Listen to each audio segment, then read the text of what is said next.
which means you're probably not catching this live. Threads is the new Twitter knockoff that Meta has put out, and you can find me on there. Same place, well, same handle as everywhere else. Coach Josh Wood on Instagram, Threads, Twitter, even YouTube. Which reminds me, check out the YouTube channel. Coach Josh Wood YouTube channel has at least hundreds of instructional videos and exercise demonstrations and all sorts of useful things, talks I've done, other podcast interviews, all sorts of great stuff. Great place to surf around and look for some good resources. Other than that, there is something that we're contemplating doing. I have to figure out how to do it in this live format, but I want to do an interview. And what I want to do is interview our nutritionist, Abby. And so I want to do a special live stream in the very near future in which Abby and I discuss nutrition. What I would like out of that is, of course, questions. So if you have any questions about nutrition or anything adjacent to nutrition, drop it in the comments of this live stream and I will write those down. And then we'll cover that stuff with the nutrition podcast. So keep your eyes open. I'll post in the group about when we're going to do that, but I'm hoping to set this up in the next couple weeks. So more questions, more good. And as always, invite your friends. Bring them into the group. This is how community is started. You don't have to know each other. We all start as strangers. And then strangers eventually can become friends. And at least community. So always try to support people here. Always looking to hear your stories and your challenges and your wins, stuff we talk about every week. Keep them coming. And remember, last week's prescription was to go outside. I want to see what you're doing outside. Share those photos, share those videos in the group, whether you're working out, hiking. I want some scenery in my life. So drop that in the group and bring your friends in. Make them share their life story as well. And then we'll support them and help them where they need it. Now, let's talk about what we've been looking at in the group this week. So every week we start off with a discussion piece, and this week it was all about what is it or where is it that you like to train best? Where is your favorite spot? And to save you some trouble trying to figure out what the answers were, they basically all said something along the lines of an empty gym. And I don't blame anybody. Empty gym is a wonderful place. It's the promised land. It's the holy land. It's where we all want to do our training, generally speaking, except for those group fitness kids. So what is that? Why is that? Is it because we can have our own music? Is it because we don't have to fight people for equipment? What is it about the empty gym? My guess is that it's primarily about the space to not have to wait for equipment. There's not much we can do about that. You know, a lot of you even train at home. You have the empty gym. You're living the best life. Something I want to look at, though, is what about our training space can be beneficial to us? Does it matter where we train? Yeah, it does. We talked about it last week when we were talking about green spaces, green exercise. The introduction of not even just nature sounds, but nature imagery in our training space has a beneficial effect on our ability to train and our outcomes, and particularly our recovery. So we can maximize the space that we train in a number of ways. First of all, having a coherent space. If you're a home gym trainer and you just use some bands or some dumbbells, have a dedicated space. Maybe you're like Libby, we talked about last week. You know, she has her, not a balcony, what do you call it? Libby trains on her veranda, and she does it in the dark, in the mornings, even when there's snow on the ground, because that's her training space. I train in my garage. If you follow me on mostly Instagram, you will have seen my garage gym. It is a simple thing. I do have a fold-out squat rack, which was my big pandemic lockdown panic purchase. It's a squat rack from Morgan. That's what it is. Morgan Sports here in Australia. Bolted into the concrete walls and it folds out.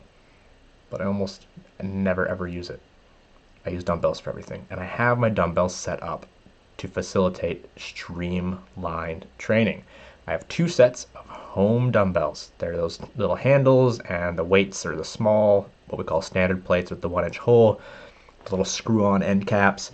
I have 2 of those set up. I have one set up for lightweight stuff, and I keep a pair of fat grips on that, and those never get above, say, 10 kilos. And then I have another set that's almost always at 22.5 kilos, and I moderate reps and intensity based on that weight. And so, like yesterday's workout, I had seated shoulder press at that weight, and then I dropped to, upright rows, and then I took the light handles with the fat grips, and I supersetted lateral raises with front raises. I didn't have to do any big changing of weights. I did think I dropped some weight off of those bigger dumbbells for the upright rows. Often I'll do bench press supersetted with bent over row. Don't change the weight. I just work up higher on reps or less in reps. And then I grab the light handles for accessory work once I've already fatigued to the bigger muscle groups. Those handles cost me $20. I got a bunch of free weights from my buddy Dave and the tip shop, and then I bought some on like marketplace for a couple bucks. Like, get it cheap, keep it simple, set up a space, corner of your living room, corner of your bedroom, outside your front door. Keep the weights loaded if you can, and streamline it. Because the problem we have with public gyms is waiting for all the goddamn equipment. People are hogging it, and that ruins not only the workflow, but our time management. And so one thing you can do to mitigate the difficulties of that is, of course, knowing exercise variants you can use when something is taken. If you can't get a bench for your chest press, use a seated machine chest press. Use a cable machine. Floor press, push-ups. Knowing at least 1 or 2 contingencies. We talked about contingency plans 2 weeks back. But having at least 2 contingency exercises for each one on your training program means not only can you quickly add some variation in there if you've been doing the same stuff too much, but also you can adapt to a busy gym space. Ideally, you'll have a target muscle or movement, and you'll have a free weight variation, a machine variation, and a cable variation. And you could YouTube all of them. There's a ton on my YouTube channel. But you should have some contingencies if you don't have a coach to do that for you. The empty gym is obviously a blank canvas. So what are we missing when it gets full? It's access to equipment and time management. It's streamlining the process. It all creates stress. I'm always having to ask, how many sets do you have left? Some 16-year-old bench press guru is sitting on the bench for 30 minutes chatting on his phone. So if you're at home, you can make it easier. If you're at the gym, have contingencies. Make sure you know what exercises you can swap out for if equipment is full. Know what time you're going to be there, and if that's the time that you're going to have to fight for equipment. I know a number of clients who have a really hard time if they miss their normal workout window, because then it's the after school rush or the after work rush. So that's stuff that you need to think about. The other thing I want to look at is what's motivating you at the gym. If you love the empty gym because you get to listen to whatever you want, obviously many of us use the gym space and exercise as therapy, as something cathartic, as something that is healing for us, and we like to get into our groove and put our headphones on and listen to what we want to listen to, or blast it over the speakers. Now, I've learned my lesson as a coach about letting other people choose music for their training, because I used to coach a lady in boxing, and she would play one song on repeat every time. And that song was Stir Fry by Migos, if you want to look that up. Imagine that on repeat for 30 minutes. So you gotta have limits there. But if the music is what gets you going, it's kind of like pre-workout. It's a valuable tool. But if you become habituated to it, you lose some of your edge. Pre-workout, caffeine taken all the time, doesn't really have any new benefits for you. That's your baseline. So it's a detriment if you don't have it, but it's a net not benefit if you continue it, which is why you need to desensitize. One of the things that I started doing years ago was training in silence. Turning off, if I had the gym to myself, because I worked at gyms, if I had the gym to myself, I turned off all the music. I got so tired of the noise. But also, I wanted to see if I could work hard without having to be emotionally excited.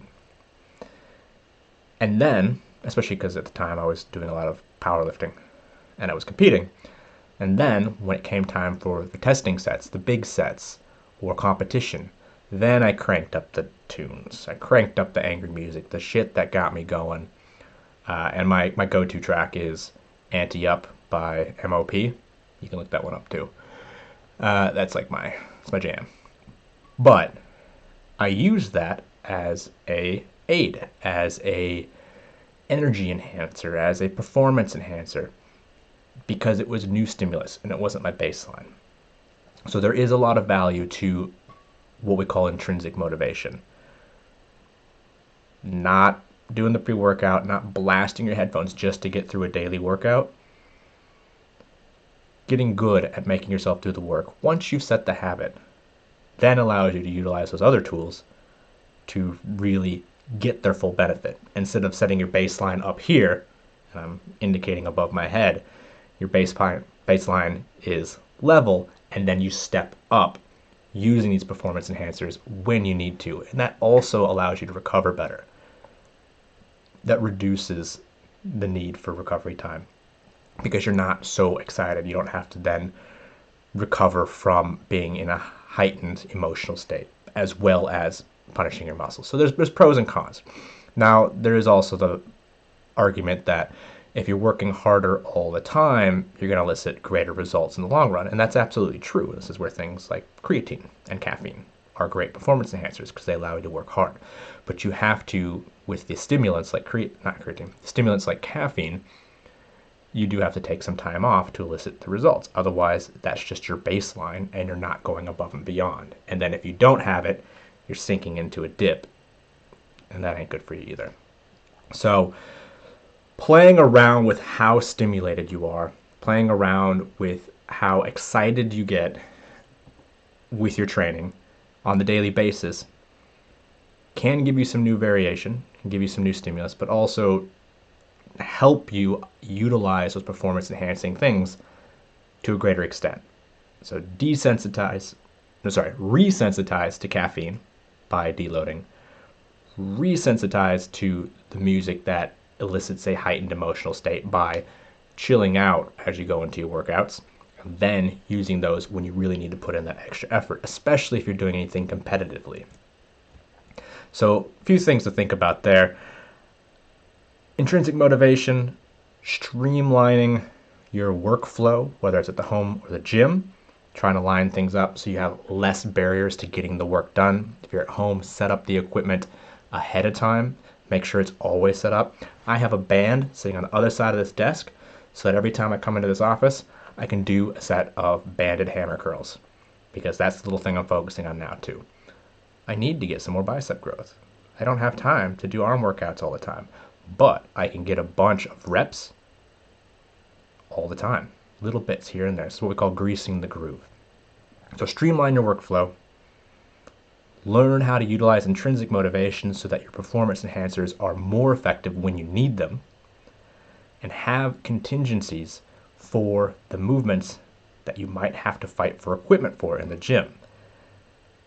Learn some machine movements, learn some cable movements, learn some body weight variations, and always have some free weight variations as priority in most cases. Pick your favorite, have 2 variations for each one. That's the easiest way to make sure you're not always trying to get that one piece of equipment that everybody else wants. So we can't always have an empty gym. But aside from the noise and the rabble that rolls into busy gyms, you can make a more streamlined and effective experience in any gym space. Other thing I wanted to talk about today was the Lean for Life 2023 Weight Loss Challenge has just finished its first week. And I've been hearing a lot of things that I really expected to hear. I've been at this for a while. You hear a lot of the same stuff, just coming in let's say, different accents. So when we look at the challenges that people are facing in their first week of this challenge, almost all of them come down to their own judgment of themselves. How crazy is that? Everyone is like, oh my gosh, I'm not getting my food perfect on week 1. I'm really struggling because I'm not doing my workouts perfectly on week 1. I'm really struggling because I didn't manage my time perfectly on week 1. And it's never like, I couldn't manage this exercise. I couldn't find a good protein source today. It's like I couldn't attain perfection in the very first week of doing something I've never done before, where I have 5 different things on my plate that are brand new, and I couldn't do it perfectly. And it's in an online space, so I can't give them the coach look, which says, come on. That's what you're worried about? Because that's what I want to do. Because I look at them all, and every single one of them killed it this week. I've got like half these people on holidays, skiing trips, weddings, stuff like that, and they're like, I couldn't eat 100% perfect while I'm in Fiji. And it's like, well, yeah. But did you get your step count? Yeah. Did you get your protein pretty good? Well, yeah. Did you do that normally? No. Well, holy shit, you're already on a path to a completely different life in 6 months. This is the thing. It's not about perfection. You're not perfect. I'm not perfect. We're never going to be perfect. We're going to do better. We're going to do better every day. And if you take one more step than you did the day before, that's a lot of math that I can't figure out. But it means you're going to do a whole lot more steps by the end of the month, by the end of 6 months, by the end of the year. It's a massive amount. You know, if it's one more step than the day before, you can have an extra 300 plus steps a day by the end of the year. 2 years, completely different. If you're adding an extra gram of protein, well, that's probably not very sustainable. But the idea is that it's those tiny noticeable things each day. One extra minute on the treadmill, a little bit of extra protein, an extra couple reps on one of your sets, and then next week you add an extra couple reps to another set. And these tiny noticeable things, these baby steps, they move mountains. Because tiny noticeable thing is TNT, and TNT is what it takes to move mountains. It's not complex. It's progress. It's not perfection. It's progress. And so all these people are worrying about these tiny things when they've done things completely differently this week than they've ever done in their life.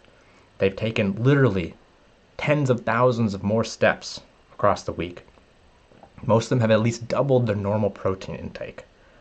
They've done workouts. In the case of a bunch of people, they've never done workouts.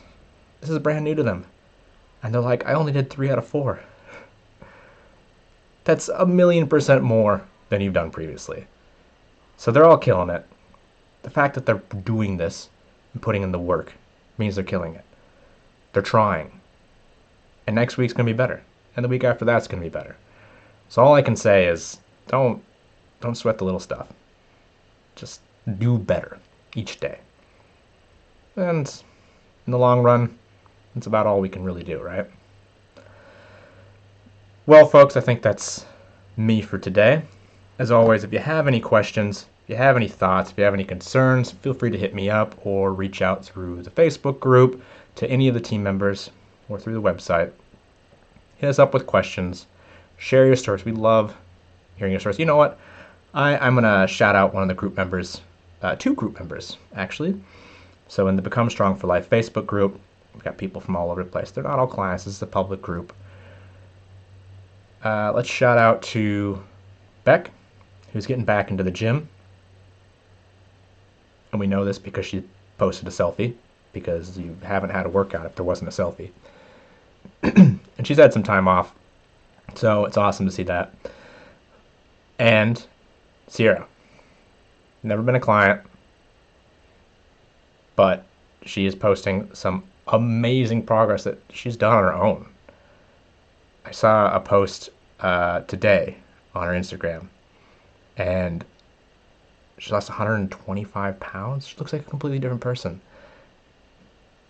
And the kind of effort that takes to change from your high school body, if you're overweight as a young person, it's incredibly hard to lose that weight as an adult without very concerted effort. And to see that kind of change just always blows my mind, especially when people do it on their own. Like, it's just the consistency and dedication to the process is phenomenal. And I love people sharing that, because that is the shit that motivates other people. Seeing people overcome is the most motivating thing. So great stuff to see this week. Anyhow, that's enough from me. Thanks for letting me talk, and thanks for tuning in. If you have any thoughts, questions, concerns, hit me up. If you have any stories to tell, send them my way. Tag me in something. Post them in the group. I love seeing and sharing these success stories. And in the meantime, just keep putting in the good work, and we'll see you next time.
Nutrition, drop it in the comments of this live stream, and I will write those down, and then we'll cover that stuff with the nutrition podcast. So keep your eyes open. I'll post in the group about when we're going to do that, but I'm hoping to set this up in the next couple weeks. So more questions, more good. And as always, invite your friends. Bring them into the group. This is how community is started. You don't have to know each other. We all start as strangers. And then strangers eventually can become friends, and at least community. So always try to support people here, always looking to hear your stories and your challenges and your wins. This is stuff we talk about every week. Keep them coming. And remember, last week's prescription was to go outside. I want to see what you're doing outside. Share those photos, share those videos in the group, whether you're working out,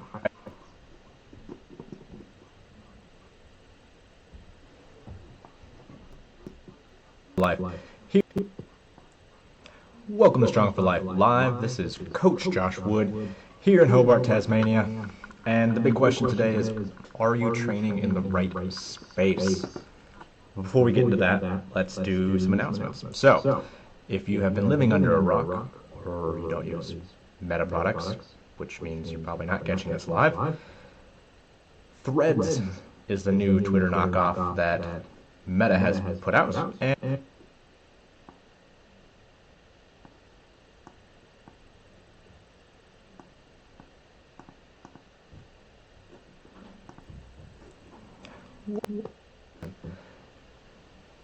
And the kind of effort that takes to change from your high school body. If you're overweight as a young,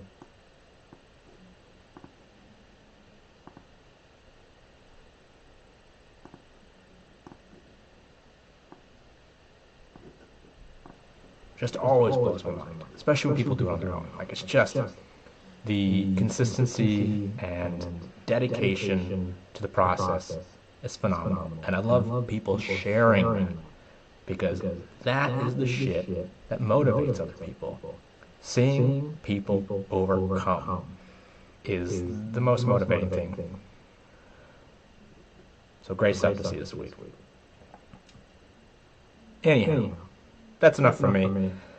Thanks for letting me talk, and thanks for tuning in. If you have any thoughts, questions, concerns, hit me up. If you have any stories to tell, send them my way. Tag me in something. Post them in the group. I love seeing and sharing these success stories.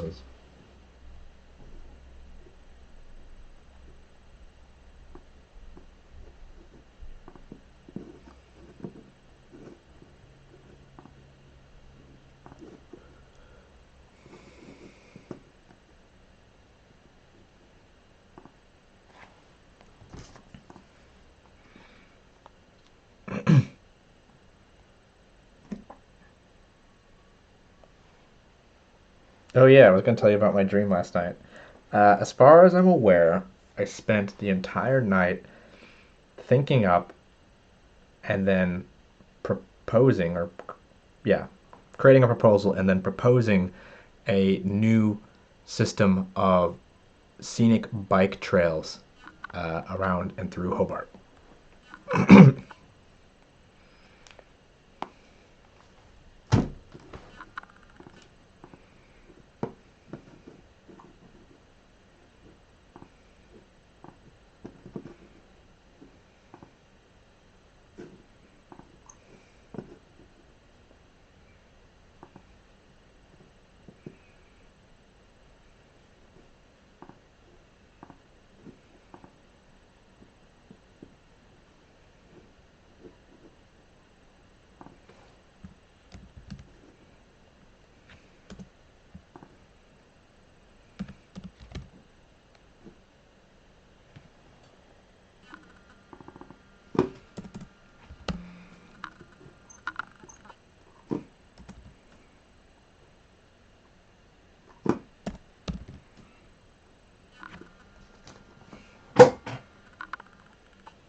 Oh,